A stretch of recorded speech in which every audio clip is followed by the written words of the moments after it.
दोस्तों Honda elevate ने finally इस गाड़ी के प्राइसेस जो हैं वो रिवील कर दिए हैं और जैसे कि मैंने आपसे प्रॉमिस किया था, आज हम बात करने वाले हैं होंडा एलिवेट के base versus second base variant की। यहाँ पर हम मैनुअल वेरिएंट को कंपेयर करेंगे क्योंकि आपको बेस एसवी वेरिएंट में कोई भी ऑटोमेटिक ट्रांसमिशन का ऑप्शन नहीं देखने को मिल जाता है। वीडियो की शुरुआत कर लेते हैं और शुरुआत करने से पहले मैं आपको बता दूं कि पहले मैं इस गाड़ी के बारे में कुछ बेसिक बातें आपको बताऊंगा जो कि आपको अक्रॉस सारे वेरिएंट्स में देखने को मिलती है और उसके बाद में मैं सीधा सीधा आपको दोनों वेरिएंट्स को कंपेयर करके बताऊंगा कि आपको किसको लेने में ज्यादा बेटर फायदा और वैल्यू फॉर मनी प्रोपोजिशन होने वाला है। नमस्कार दोस्तों, आप हैं ईएम कार्स एवरीमेट कार्स पर, जहां पर कि मैं आपको ऑटोमोटिव रिलेटेड कंटेंट प्रोवाइड करता हूं और वीडियो बनाने का मोटिव होता है कि आपके पैसे का सबसे अच्छा इस्तेमाल हो सके और best value for money car आप अपने लिए परचेज कर सकें। डिफरेंसेस दोनों गाड़ियों के बीच में क्या है और क्या फीचर्स का डिफरेंस है, ये आप ब्रोशर पढ़ के भी या फिर आप शोरूम विजिट करके भी समझ सकते हैं। लेकिन वीडियो में मैं ये बताऊंगा कि जो डिफरेंस 1 लाख रुपए का या जो भी डिफरेंस उन दोनों वेरिएंट्स के बीच में है, अगर आप उतना पैसा पे कर रहे हो तो क्या आपको उतने पैसे की वर्थ के फीचर्स मिल पा रहे हैं कि नहीं। तो दोस्तों आगे बढ़ने से पहले अगर आपने अभी तक नहीं किया है तो इस चैनल को जरूर सब्सक्राइब कर लीजिए और बेल नोटिफिकेशन आइकन को प्रेस कर दीजिएगा। दोस्तों सबसे पहले मैं आपको बता देता हूँ इस गाड़ी में मिलने वाली बेसिक बातें और उससे सबसे पहले मैं आपको बता देता हूँ कि इस गाड़ी में आपको इन दोनों वेरिएंट्स का क्या प्राइस देखने को मिल जाता है। तो यहाँ पर आपको एसवी वेरिएंट जो है वो 11 लाख रुपए एक शोरूम देखने को मिलता है और वहीं आपका जो नेक्स्ट वी वेरिएंट है मैनुअल ट्रांसमिशन में वो 12,11,000 रुपए देखने को मिल जाता है। यानी कि मोटा मोटा 1,10,000 रुपए का डिफरेंस यहाँ पर आपको दोनों वेरिएंट्स में देखने को मिलता है। तो 1.25 लाख रुपए के आसपास फर्दर आपका जो है वो ऑन रोड प्राइस में डिफरेंस आने वाला है। अब बात कर लेते हैं कि इस गाड़ी में आपको क्या इंजन देखने को मिलता है। यहाँ पर आपको 1500 सीसी का 4 सिलेंडर इंजन देखने को मिलता है। 1.5i VTEC with VTC series का इंजन है जिसमें आपको 119 bhp की पावर और 145 न्यूटन मीटर्स का पीक टॉर्क देखने को मिल जाता है। अगर यहाँ पर माइलेज और रेंज की बात करें तो ये गाड़ी 15.31 का माइलेज क्लेम करती है और रेंज यहाँ पर 612 किलोमीटर्स की आपको देखने को मिल जाती है। डायमेंशंस आप इस वक्त गाड़ी की अपने स्क्रीन पर देख पा रहे हैं और यहाँ पर ये गाड़ी काफी ज्यादा प्रोपोर्शनेट और बहुत अच्छी बल्कि लुकिंग देखने में लगती है और इसमें आपको क्लास लीडिंग ग्राउंड क्लियरेंस देखने को मिल जाती है। अगर टायर प्रोफाइल की यहाँ पर बात करें तो यहाँ पर आपको 215/60 R16 के टायर्स जो हैं वो देखने को मिल जाते हैं बेस के दोनों वेरिएंट में।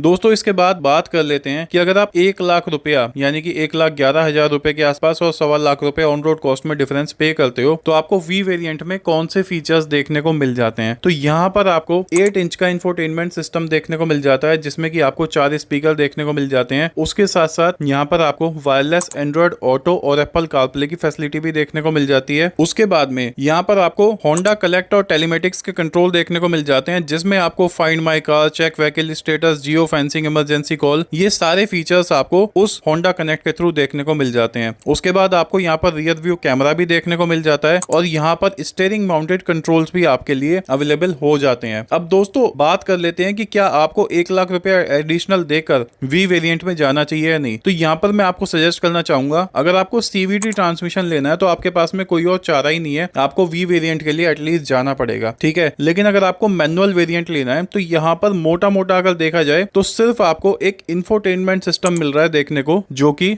4 स्पीकर्स के साथ में और वायरलेस एंड्रॉइड ऑटो और एप्पल कारप्ले की कनेक्टिविटी के साथ आपको देखने को मिल रहा है। दोस्तों मेरे ख्याल से अगर देखा जाए तो यहाँ पर इस वेरिएंट के जाने के लिए कोई नुकसान नहीं है, लेकिन अगर आपको होंडा कनेक्ट की कोई रिक्वायरमेंट नहीं है तो आप बेशक इस वाले इंफोटेनमेंट सिस्टम को, मैं ये नहीं कहता कि यही वाला इंफोटेनमेंट सिस्टम, आप कोई भी अदर इंफोटेनमेंट सिस्टम होंडा से ही लगवा सकते हैं और अपनी वारंटी को सेव कर सकते हैं और मेरे ख्याल से उसकी कॉस्ट आपकी इतनी नहीं पड़ेगी और आपके पैसे भी बच जाएंगे क्योंकि जो फीचर्स हमें एसवी वेरिएंट में देखने को मिल जाते हैं वो काबिले तारीफ है। होंडा ने यहाँ पर बेस वेरिएंट को काफी ज्यादा लोडेड विद फीचर्स दिया है और वो वाला variant pure value for money हो जाता है। अगर आप 40,000 का भी इंफोटेनमेंट सिस्टम लगवाते हो उसमें, मतलब अगर आप मार्केट में देखने जाओ तो 10-12 हजार रुपए से आपके अच्छे खासे इंफोटेनमेंट सिस्टम स्टार्ट हो जाते हैं जिसमें आपका एंड्रॉइड ऑटो, एप्पल कारप्ले सारे फीचर्स देखने को मिलते हैं। तो आप अगर अच्छा खासा पैसा भी स्पेंड करते हो तो भी आपको सब कुछ वहां पर देखने को मिल जाएगा। मैं यहाँ पर आफ्टर मार्केट को सपोर्ट नहीं कर रहा हूँ, लेकिन मैं ये कह रहा हूँ कि आप होंडा से ही उस सिस्टम को लगवा सकते हो। अगर मैं एक बार आपकी नजर डालना चाहूँ एसवी वेरिएंट के फीचर्स पर तो यहाँ पर आपको सब कुछ देखने को मिल जाता है, जैसे कि यहाँ पर भी वही 16 इंच के टायर आते हैं जो आपके वी वेरिएंट में आ रहे हैं। इस गाड़ी में भी 2 ही एयर बैग है, दोनों वी और एसवी वेरिएंट में 2 ही एयर बैग है। यहाँ पर आपको TPMS, tyre pressure monitoring system, ABS, EBD, brake assist, ESP, hill hold control और ट्रैक्शन कंट्रोल देखने को मिल जाता है। इंजन इमोबिलाइजर भी आता है। ऑटोमेटिक एसी बेस वेरिएंट से दिया गया है, रियर एसी वेंट्स भी बेस वेरिएंट से दिए गए हैं। रियर पार्किंग सेंसर भी आपको बेस वेरिएंट में देखने को मिल जाते हैं। उसके साथ साथ स्टीयरिंग यहाँ पर ध्यान दीजिएगा टिल्ट और टेलीस्कोपिक दोनों देखने को मिलता है बेस वेरिएंट से ही, जो बहुत अच्छी और कमेंडेबल बात है। यहाँ पर आपकी सीट हाइट एडजस्टमेंट भी बेस वेरिएंट से दी गई है, जो कि यूजुअली नहीं देखने को मिलती है। रियर सीट आपकी 60-40 स्प्लिट आती है, जिससे कि आप अपना लगेज बहुत अच्छे से मैनेज कर सकते हैं। ड्राइवर आर्मरेस्ट भी आपको बेस वेरिएंट से देखने को मिल जाता है। ऑल 4 पावर विंडोज आपकी आती हैं। उसके साथ साथ ORVMs आपके बॉडी कलर्ड आते हैं और ORVMs इलेक्ट्रिकल एडजस्टमेंट के साथ में आते हैं। यहाँ पर रियर डिफ्रॉगर भी आपको देखने को मिल जाता है। और उसके साथ साथ बहुत अच्छी बात यह है कि LED प्रोजेक्टर हेडलैम्प का सेटअप और रियर LED लाइट्स का सेटअप भी आपको बेस वेरिएंट से ही देखने को मिल जाता है। तो दोस्तों अगर आप यहाँ पर ध्यान दोगे तो आपको बेस वेरिएंट से सब कुछ ही दिया गया है, सब कुछ ही आपको देखने को मिल जाता है। पूरे पैसे की पूरी वर्थ आपको यहाँ पर देखने को मिल रही है। तो यहाँ पर आप अपने पैसे बचा सकते हैं और मेरे ख्याल से you should go with SV variant अगर आप मैनुअल लेने का प्लान कर रहे हैं तो। लेकिन अगर CVT के लिए जाना है तो फिर तो V और VX के अंदर कंपैरिजन होगा, जो कि मैं अगेन अपने चैनल पर लेके आऊंगा जब मैं नेक्स्ट वीडियो बनाऊंगा। तो यहाँ पर डेफिनेटली आप जा सकते हैं, बट आपको अगर बजट का इशू नहीं है तो आप V वेरिएंट के साथ भी जा सकते हैं। वहां पर आपको Honda connect, steering mounted control और रियर व्यू कैमरा भी देखने को मिल रहा है, जिसके कि आपको पैसे अच्छे खासे खर्च करने होंगे अगर आप उसको होंडा से भी लगवाते हैं तो। और स्टीयरिंग माउंटेड कंट्रोल डेफिनेटली आपको होंडा जो है मेरे ख्याल से नहीं लगा कर देगा, क्योंकि steering mounted control as an accessory नहीं अवेलेबल होता है। तो ये एक तरीके से कंप्लीटली आपके ऊपर है। It depends on your budget. You can save your money as well and you can go for V variant as well. I hope आपको वीडियो देखकर कहीं ना कहीं क्लैरिटी मिली होगी और समझ में आया होगा कि आपको कौन से पर्टिकुलर वेरिएंट के लिए जाना है। फिर भी अगर आपके मन में डाउट है या फिर आप एलिवेट के किसी और वेरिएंट का कंपैरिजन कराना चाहते हैं किसी और गाड़ी के साथ में, तो जरूर कमेंट सेक्शन में मेंशन करिएगा। I try to make a video on that. Thank you so much for watching it. Bye bye, take care of yourself and remember always drive safe. Bye bye दोस्तों।